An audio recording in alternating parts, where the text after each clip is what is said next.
Primeiramente, eu gostaria de agradecer muito a toda a receptividade que eu tive no último vídeo sobre League of Legends. A discussão foi muito produtiva, eu vi muita gente da comunidade do League of Legends, que geralmente é uma comunidade que está associada com toxicidade, com comportamentos não muito amigáveis. E eu vejo o último vídeo como evidência de como a comunidade pode também ser produtiva, como League of Legends pode sim promover um ambiente de socialização produtivo. E por isso eu estou muito feliz, especialmente com quem se dispôs ali o tempo para comentar, para compartilhar, passar a mensagem adiante. Nossa, muitíssimo obrigado mesmo. E bem, eu disse no vídeo anterior que eu jogo League of Legends desde 2012, mas o meu relacionamento com jogos e também jogos online começa muito antes disso. Jogos sempre foram parte da minha vida e eu vejo que eles influenciaram muito no meu desenvolvimento, em toda a pessoa que eu sou hoje, e é por isso que nesse vídeo eu quero explorar melhor esse assunto. Se você não me conhece, eu sou o William Timura, eu faço mestrado em Informática para Educação aqui no Instituto Federal de Ciência e Tecnologia do Rio Grande do Sul. Sou programador, tenho síndrome de Asperger e gosto muito de jogos. As lembranças mais antigas que eu tenho na minha vida estão quase todas relacionadas com videogame. Na minha casa a gente sempre teve videogames e eu tinha esse fascínio por jogos eletrônicos. Mas quando eu era criança e pré-adolescente, a gente ainda não tinha acesso à internet, a internet nem era bem difundida ainda, e por volta dos 13, 14 anos de idade eu tive acesso ao primeiro jogo online na minha vida. E bem, os jogos que eu jogavam eram MMORPGs, que são basicamente jogos online que envolvem muitas pessoas em um único ambiente virtual. Então ali você consegue interagir com outras pessoas pelo mundo inteiro em tempo real. Você pode mandar mensagens para ela, e em alguns jogos você pode até conversar por voz. E bem, eu realmente gostava dos jogos, mas para mim a parte da socialização era totalmente ignorável. Por mais que o jogo tenha sido feito para ser um jogo sociável e você interagir com outras pessoas, eu simplesmente não interagia com ninguém e apenas focava no jogo e ignorava as outras pessoas que estavam ali presentes naquele ambiente virtual. E passei mais ou menos 1 ou 2 anos da minha vida jogando jogos online com outras pessoas e ignorando as pessoas. Porém, em algum momento da minha vida eu comecei a entender que determinados desafios do jogo e determinadas recompensas do jogo só poderiam ser alcançadas na medida que eu me socializasse com outras pessoas e formasse time com elas, a gente se cooperasse para alcançar essa recompensa. Então, fazer o quê? Eu tive que aprender a me socializar com pessoas, porque eu precisava daquelas recompensas. E bem, eu me lembro muito bem que as primeiras relações que eu tive ali naquela plataforma virtual dos jogos online era puramente sobre o objetivo do jogo. Porém, ao longo dessas interações ali naquele ambiente virtual, as pessoas começaram a me perguntar informações mais pessoais, como a minha idade, o que eu gostava de fazer, etc. E quando eu notei, eu já tinha amigos online. Paralelamente, fora do ambiente do jogo, na escola e etc., eu já tinha bons amigos. Mas definitivamente eu não era uma pessoa que tinha boas estratégias para se fazer novas amizades. E aliás, curiosamente, as amizades que eu tinha na época foram feitas justamente porque a gente compartilhava de um mesmo interesse, que era jogos. Explicarei isso melhor em outro vídeo. Mas na plataforma online virtual, eu realmente comecei a me dedicar em entender como eu faço novas amizades e comecei a expandir a minha rede de amigos ali naquele ambiente virtual. Como resultado, eu tinha muito mais amigos online do que presencialmente. Então, para mim, sempre foi muito intuitivo de que amizades feitas em um ambiente virtual nada diferiam de amizades que eu fazia também no contexto presencial, na verdade. E, aliás, eu julgo que eu desenvolvi uma melhor compreensão sobre relacionamentos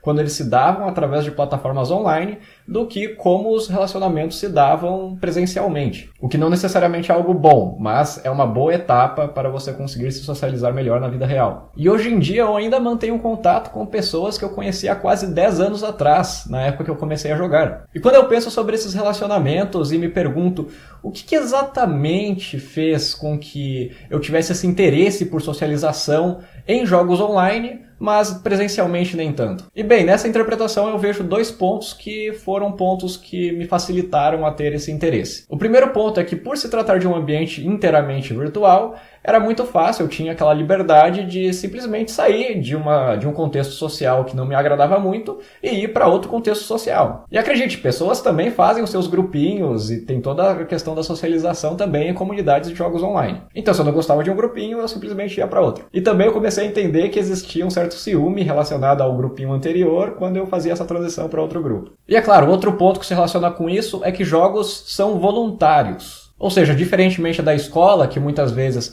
a criança pode se sentir obrigada a ir para aquele contexto que ela não gosta tanto e etc. E aí ela já fica um pouco condicionada a não querer fazer novas amizades ali, porque aquele é um ambiente não muito agradável. O jogo, a pessoa continua jogando até o momento que ele deixa de ser prazeroso, e se ele passa a não ser mais prazeroso, ela simplesmente vai para outro jogo. E o segundo ponto que eu consigo enxergar é que a socialização em ambientes virtuais, ela é menos complicada. Eu falei aqui em outro vídeo sobre quão complicado nossas interações sociais e como ela envolve comunicação não verbal, como ela envolve reciprocidade social e emocional. E eu vejo que no ambiente de jogos online é mais fácil de você conseguir lidar com essas dificuldades, ou às vezes elas são até inexistentes. No ambiente virtual, por exemplo, eu não preciso ter muita comunicação não verbal, por exemplo. Eu não preciso ler muito da comunicação não verbal da pessoa, porque se o chat for apenas baseado em texto, por exemplo, essa pessoa pode se expressar através do texto, o que é uma mensagem mais fácil para mim, como uma pessoa com TEA, de se interpretar. Bem, esse é um exemplo, mas eu vejo que há inúmeros outros fatores que também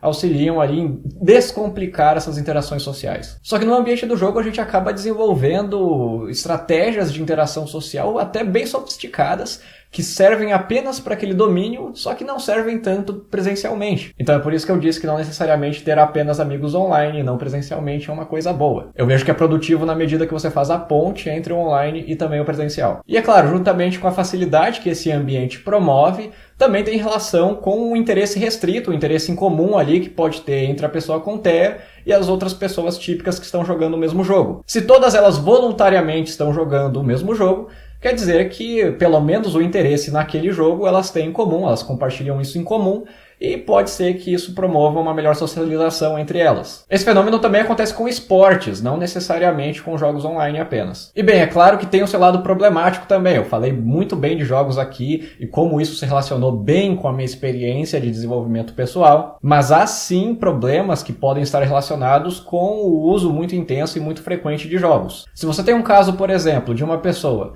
que online ela consegue fazer amigos e jogando ela consegue reforço, ela consegue recompensas e ela é boa no que faz. Só que ao mesmo tempo presencialmente essa mesma pessoa fica levando sermão de outras pessoas no contexto social dela, que ela só fica no computador e etc. Isso pode causar uma situação de que ela não tem muito motivo para sair daquele ambiente virtual porque ele é muito mais agradável. E bem, é claro que isso não seria saudável, pode estar relacionado com vários transtornos e outras condições de saúde. E isso me lembra bem quando eu era criança e eu usava o videogame em uma intensidade e frequência nada saudável, e uma das intervenções da minha mãe era eventualmente desligar o videogame da tomada. E bem, o meu humor não melhorava muito quando isso acontecia. Não recomendo essa atitude de nenhuma forma, mesmo porque essa atitude nada pode ser comparado com uma atitude educativa saudável. Eu gostaria de ter uma dica prática aqui do que se fazer numa situação dessa e que vai funcionar, mas infelizmente não é assim que funciona, porque cada pessoa é única e cada intervenção, a melhor intervenção, também é única para essa pessoa. Mas ao longo dos vídeos eu também pretendo dar sugestões de pelo menos como se melhor observar o ambiente, melhor observar o comportamento da criança ou da pessoa e como melhor intervir numa situação assim. Só que não dá para falar tudo nesse vídeo. Então nesse assunto a gente abordou esse tema um pouco mais genérico também, que afeta problemas de socialização, que a gente sabe que é comum entre pessoas com TEA, mas que não necessariamente você precisa ser uma pessoa com TEA para ter problemas de socialização, e como jogos online pode promover, né, uma plataforma de melhor socialização para essas pessoas. Como vocês sabem, eu faço mestrado em informática para educação, então minha linha de pesquisa está muito relacionada com isso, eu gosto muito de jogos educacionais, e eu realmente acredito que há uma porta de desenvolvimento a ser explorada cientificamente, e que eles podem ser sim usados de uma maneira bem produtiva para intervenções de pessoas com TEA e de outros transtornos também. Se você gostou desse tipo de assunto, por favor, deixe nos comentários, que eu quero muito saber qual o tipo de assunto que vocês querem que eu traga aqui para o canal e se esse assunto é do seu interesse ou se não é. Então isso me ajuda bastante e muito obrigado pela sua visualização.